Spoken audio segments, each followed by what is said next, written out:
all for joining us today. You know, there has been a lot said about big tech censorship of what transpired around the origins of the COVID-19 virus and where this came from, how it moved to a pandemic.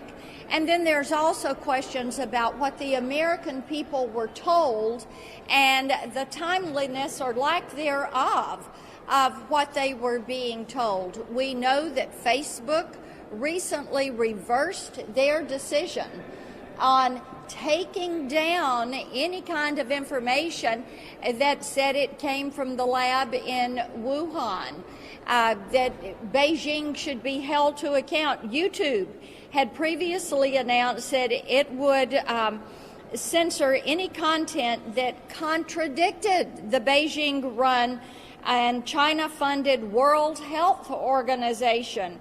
YouTube even took down a video from some medical doctors who were questioning the value of these lockdowns and were questioning what it does to the population and especially what it does to our children.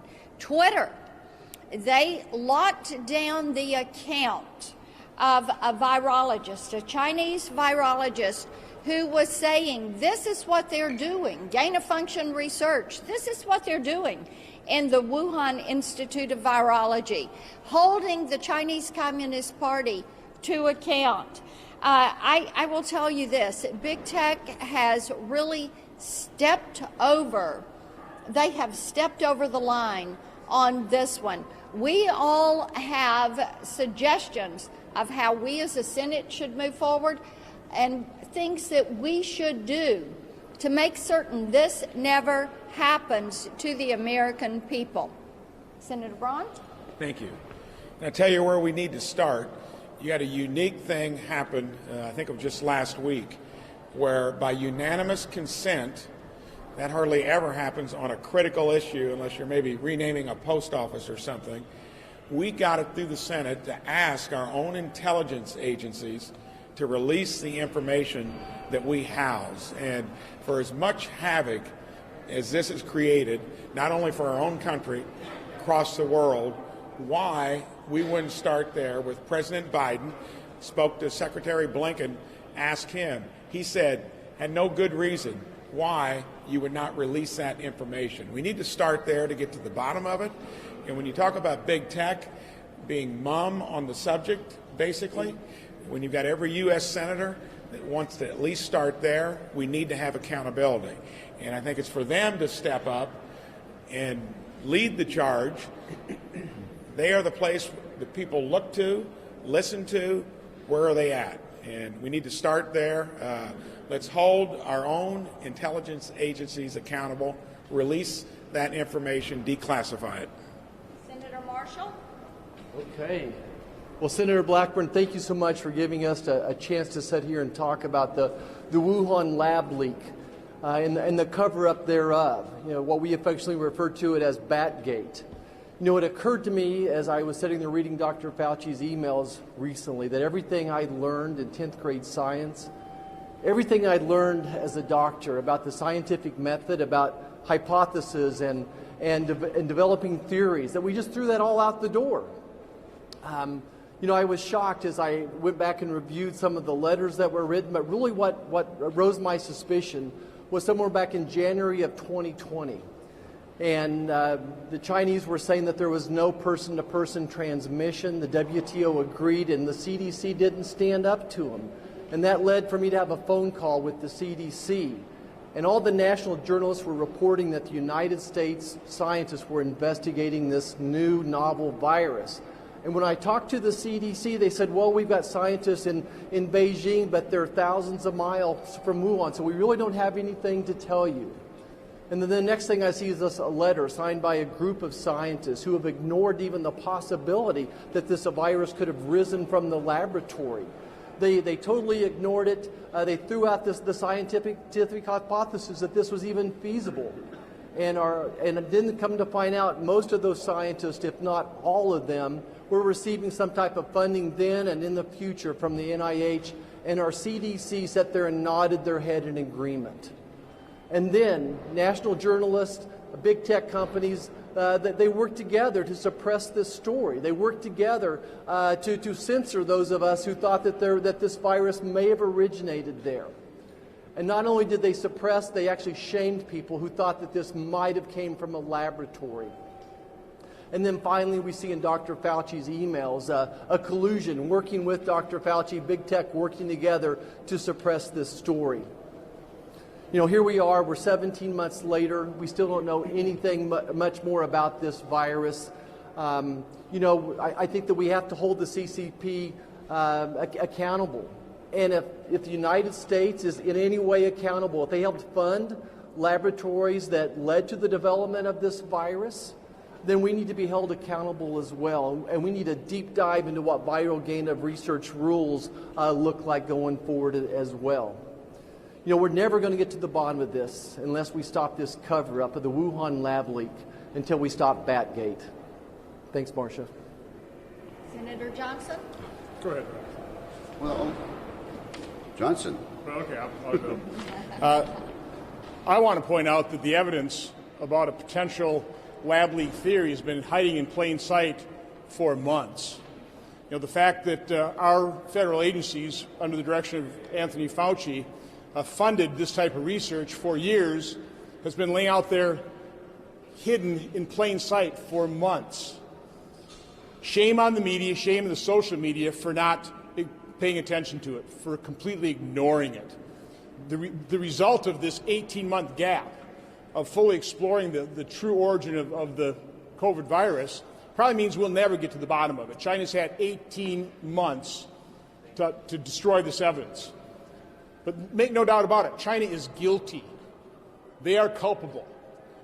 They knew they had a coronavirus. They knew they had a deadly pandemic-type virus in Wuhan. They didn't allow flights out of Wuhan to the rest of China, but they let that virus infect the entire world. So we already know China's guilty. We already know they have to be held to account. I think we also need to hold the news media and the social media accountable as well. This isn't the only area of suppression. I could list a long list of false narratives, false stories that the drive-by media promotes and then never really adequately retracts. But when it comes to COVID, I have personal experience with censorship and suppression that I believe has cost tens of thousands of Americans their lives. The NIH guidelines as it relates to treatment of COVID remains a compassionless guideline to basically do nothing. Go home, isolate yourself, be afraid, and if you just happen to get sick enough where you have to check yourself in the hospital, maybe we can save your life. I held 2 hearings on early treatment. Dr. Peter McCulloch laid out the 4 pillars of pandemic response. The first one is try and stop the spread. Well, China is guilty in not doing that. The second pillar is early treatment. Basically, how we apply medicine to every other condition, early detection, early treatment. Then in-hospital treatment, and finally vaccine. Why did our health agencies, why did Anthony Fauci, why did the mainstream media suppress and censor doctors that had the courage and compassion to treat patients early with cheap, generic, repurposed drugs? Why did that happen? There is growing evidence. It's not being reported on by the media. Mexico's having great success with ivermectin. Certain provinces in India are having great success with ivermectin. Where's the reporting on that? We've seen studies where 50 to 85% of lives could have been saved. It prevents that much death. Apply that percentage to the 600,000 Americans that lost their lives, which is why I believe the news media will never admit their complicity and why they will never admit they were wrong here. But it's not too late. Lives can be saved. We're still going to need early treatment. No matter how effective a vaccine is, no matter how effective immunity from having been infected is, other people will get infected. Other people are going to need early treatment. So I am imploring the media, pay attention to people like Dr. Corey, Dr. Peter McCulloch, the other doctors that have the courage and compassion to treat patients. It's not too late. We need to start and really robustly explore early treatment now. And finally, Senator Wicker, who joins me in holding big tech accountable and dealing with Section 230 and censorship. Thank you, Senator Blackburn and others. The last quarter of a century has seen enormous growth in the internet, and much of it's been positive, as we all know. But the result of this quarter century has been that it has allowed a handful of internet big tech platforms to grow enormously large, enormously rich, and enormously powerful, to the point where they decide what is the news. They decide what information the public is going to get and what information is going to be blocked. And it's not just the Wuhan virus, which is an outrage, as my colleagues have just described. We could cite chapter and verse time and time again about these big platforms deciding what we will hear and what we can't hear. So let me just help out by saying Senator Johnson is right, and I will cite a few examples. Google threatened to cut off several conservative websites, including The Federalist. How do they have the power to do that? How can they justify doing that? Companies restrict or terminate conservative users' accounts and content on social media. Facebook announced it's suspending the account of a former president of the United States. That is too much power for them to decide who can and who cannot make news and be quoted. Twitter moved to censor any coronavirus coverage that they thought, in their judgment, might cause widespread panic. How does a multi-rich, powerful internet platform get to make that decision? And I could go on and on and on. That's why I've joined with senators like Senator Blackburn in trying to correct the Section 230 gaps, but also why I'm introducing legislation to make it clear that these large internet tech platforms cannot discriminate based on their own opinions and based on what they think the public should and should not be allowed to hear. This is a serious, grave threat to freedom and the open exchange of ideas under our Constitution, and I'm glad to stand with these members on this task. Thank you all. As you can see, this is something that is going to span several committees here in the U.S. Senate. It is our job to get to the bottom of what happened and then to bring forward remedies like Senator Wicker has just laid out. Got a question? Thank you. So the EU and G7 have called for an investigation into whether or not this was a Wuhan lab leak. I'm wondering, do you think an international approach is the best way to investigate this going forward, or what would you recommend? I think the standing committees of the U.S. Senate should take the lead. We are pleased that our allies are also joining us and saying this needs to be investigated. It is obvious that something was not right. It is of concern that the WHO decided that they were going to let the communist Chinese tell them when and how they could approach this lab, and that we had to wait for months. And then also, I saw your release yesterday about firing Dr. Fauci. Can you just talk a little bit about that on camera? Sure. I think that it is appropriate that Dr. Fauci step aside from his responsibilities at the NIAID and that he make himself available to Congress to find out exactly how was he in cahoots with Mark Zuckerberg and big tech. What transpired there? Did the American people hear some truth, but not the whole truth and nothing but the truth?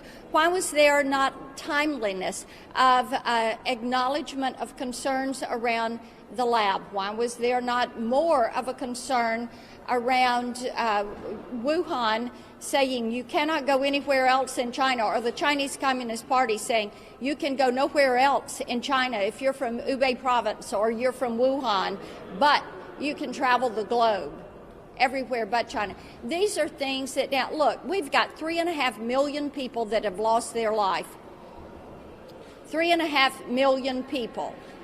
We have hundreds of thousands of American families who have experienced loss of life in their families to loved ones, to friends.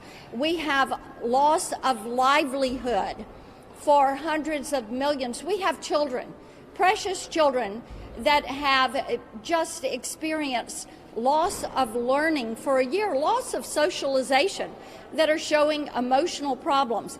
And Dr. Fauci is funded by the U.S. taxpayer. And the taxpayer is saying, what did you do with our dollar? Thank you all so much.